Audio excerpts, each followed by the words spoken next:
जय श्री कृष्णा। मैं अंशु शर्मा दिशा चैनल की ओर से आप सबका स्वागत करती हूँ। आज हम जानेंगे कि श्री भगवद गीता के आधार पर मित्र की क्या परिभाषा है, मित्र का हमारे जीवन में क्या महत्व है और हमें अपने मित्रों का चयन कैसे करना चाहिए। मित्र सिर्फ वो नहीं होते जो हमारी हाँ में हाँ मिलाएं, बल्कि सच्चा मित्र वही है जो हमें गलत रास्ते पर जाने से रोके या समय आने पर उचित सलाह के द्वारा हमारा मार्गदर्शन करे। भगवद गीता में हमें दो तरह की मित्रता का अद्भुत उदाहरण देखने को मिलता है। एक ओर कृष्ण और अर्जुन की मित्रता थी और दूसरी ओर कर्ण और दुर्योधन की मित्रता थी। जहाँ अर्जुन और कृष्ण की मित्रता आदर्शवादिता, पूर्ण स्नेह और समर्पण से ओतप्रोत थी, वहीं कर्ण और दुर्योधन की मित्रता स्वार्थवश थी।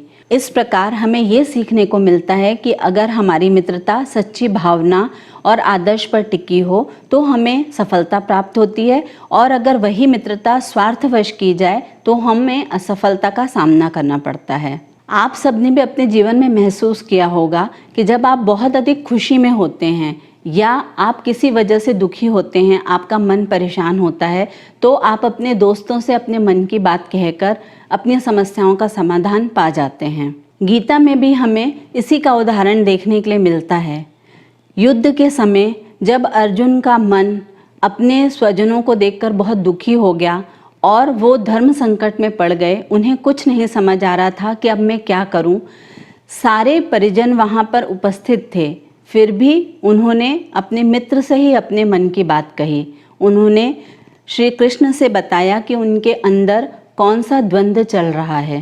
कृष्ण ने भी अर्जुन के हाँ में हाँ नहीं मिलाया। उन्होंने उन्हें एहसास दिलाया कि इस समय उनका क्या कर्तव्य है, उन्हें इस धर्म युद्ध को करना ही होगा।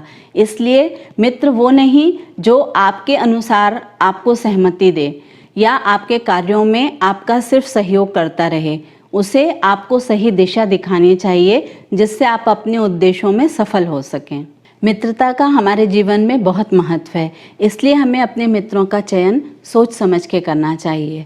सामान्य तौर पर देखा गया है कि हम अपनी प्रकृति के अनुसार ही अपने दोस्तों का चयन करते हैं। जैसा हमारा स्वभाव होता है, उन्हीं लोगों से हमारी दोस्ती भी जल्दी हो जाती है।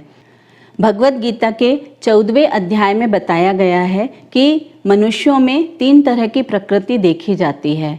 3 गुणों के आधार पर ही उनका स्वभाव या प्रकृति का निर्माण होता है: सतोगुण, रजोगुण और तमोगुण। इन गुणों को समझाने के लिए हम आपको एक उदाहरण देते हैं।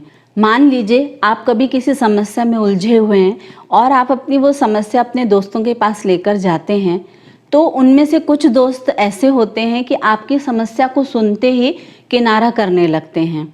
वो किसी न किसी तरह से अपने परिवार या अपने काम या अपने रिश्तों की आड़ लेके आपको ये एक्सक्यूज़ देने लगते हैं कि मैं इसमें तुम्हारा साथ नहीं दे सकता। ये लोग रजोगुण प्रवृत्ति के लोग कहे जाते हैं।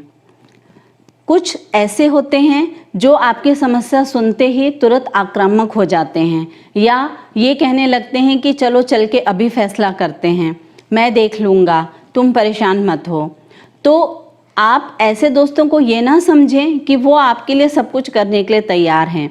हकीकत में उनकी प्रकृति वही है, उनका स्वभाव ही वही है कि वो किसी भी समस्या का निराकरण अज्ञानतावश देखते हैं। उसमें वो ज्ञान को सम्मिलित नहीं करते, वो तुरंत निर्णय लेते हैं और हमेशा आवेश में रहते हैं। ऐसे लोगों को तमोगुण प्रवृत्ति वाले लोग कहा जाता है। और कुछ दोस्त ऐसे होते हैं जो आपकी समस्या को सुनते ही आपको समझाना शुरू कर देते हैं और तब तक प्रयासरत रहते हैं जब तक कि आप उनकी बातों से पूर्णतः सहमत ना हो जाएं। उनकी बातों में ज्ञान, सात्विकता और न्याय दिखाई देता है। वो आपको धर्म के रास्ते पर चलाना चाहते हैं। वो आपको वही सिखाते हैं जो उस समय आपका कर्तव्य होता है। ऐसे लोग सत्वगुणी प्रवृत्ति के लोग कहे जाते हैं।